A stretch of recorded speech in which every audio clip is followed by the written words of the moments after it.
Okay, even as the pandemic turned our lives upside down, it forced us to think outside the box, at least some of us. Innovation, particularly in how we work, has led to a significant amount of growth in the gig economy. You just heard the senator speak about the gig economy. And here to discuss that is the diva freelance work, the TaskRabbit CEO, Ania Smith. Ania, diva in my world is actually a big compliment. I hope you take it that way. You are a hero to me because I'm one of these people who occasionally just doesn't know how to get something done and needs somebody at the last minute that I hadn't thought about. I'm a very active client. I need to disclose that. So thank you so much for TaskRabbit. But look, let me ask you.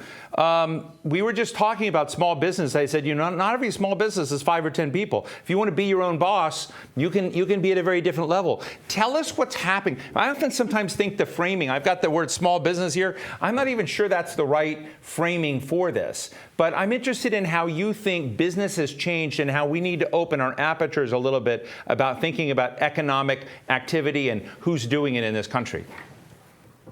Thank you so much, first of all, for having me. And it's really great to be here. And I definitely take the compliment. Look, so taskers, who are the folks on our platform who help others make everyday life easier and really come help folks like you, like me, and like so many thousands of other people.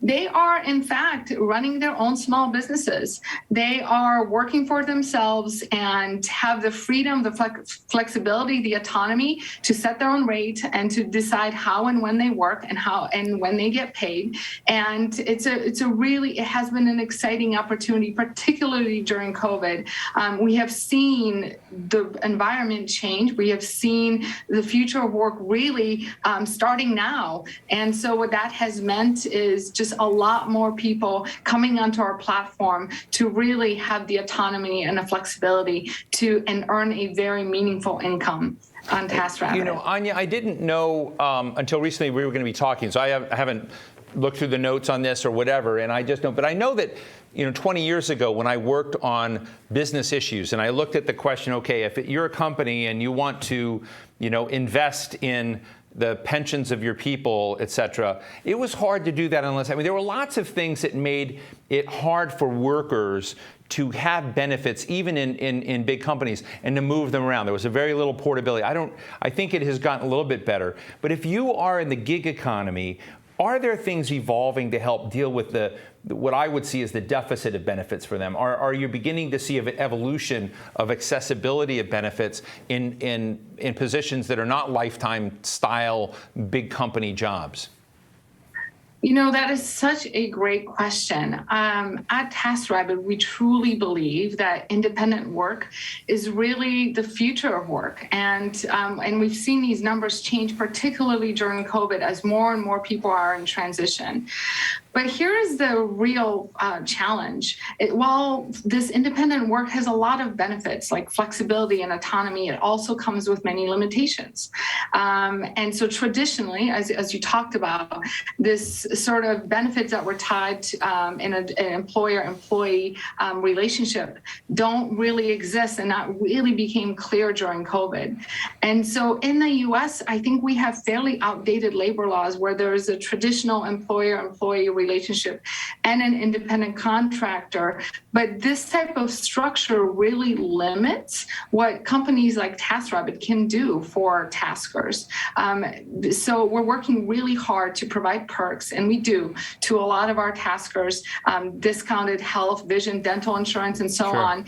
And taskers today earn $36 an hour on average, which is really helpful for them. And what would be great is if there were programs, for example, where the self-employed people like taskers could set aside pre-tax dollars for their benefits, or if states and governments could really work hard to provide additional help, like offer paid family leave and retirement options for independent contractors. So today, as TaskRabbit, we work really hard with local governments, with legislatures, with taskers, with other companies to continue to improve access to reliable benefits. But to be frank, we're not quite there yet. Ania, how big is TaskRabbit now? So we work together. We were acquired by IKEA several years ago. We have thousands of taskers on our platform today, and thousands of customers. We've really exploded during COVID. So our year-on-year revenue is grown over 60%. Our jobs are growing over 70%, and part of it is driven obviously by the home improvement boom, the renovations and all of that that's happening, all the moves that are happening all over the country. And then, of course, on the tasker side, the really true need to have the flexibility and the autonomy that you need. You know, there was a tasker that I just met recently. He's an NYU student. He graduated from NYU, and he was helping a friend move, and that's how he got introduced to TaskRabbit, and then said, well, while I'm in transition looking for my first job, let me try to do this. So he went on YouTube, learned how to mount TVs, and then now is mounting TVs all over New York City, sometimes 2 to 3 TVs an hour, making a substantial wage in 6 figures. And I think it's a great opportunity that this isn't just a side hustle. It also helps people in transition, and it can definitely become a viable option for folks. Send me this tasker's, information down the road. I've got lots of other people who will need a service. But you come to an interesting point, Ania, and I want to get it. Yesterday at the Hill, we hosted another big summit on upskilling and looking at, how and all the things that are going on with going to where people are. How are you credentialing people? How are you giving people life experience that then can be branded in some way and then have currency and be stacked upon and, go to other experiences, and so that people can find ways other than a 4-year college degree like your friend from NYU, I assume in this case, and find other ways to kind of navigate an economy, in the ways that they want to. And I guess my question to you is, you're so large now. I didn't know about the IKEA, but you're so large, you have so many people come through. They're learning digital experiences. They're learning digital contacts. They're graded and rewarded and reputationally, ranked, in terms of how they do that. Does that become its own kind of credential? Are you engaged in the credentialing business as much as you are the task-solving business? For us at TaskRabbit, it's really important that the folks that we bring on to be taskers are really great quality taskers. After all, we're asking them to come into your home. Right.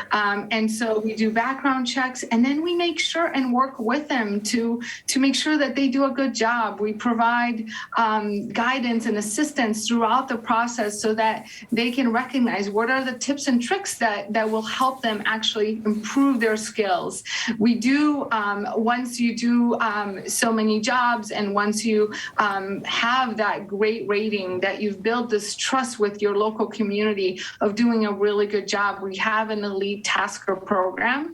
And so, of course, we aim to continually to elevate taskers to make sure that they are growing their business and are growing the amount of work that they do on a platform if that's what they choose to do.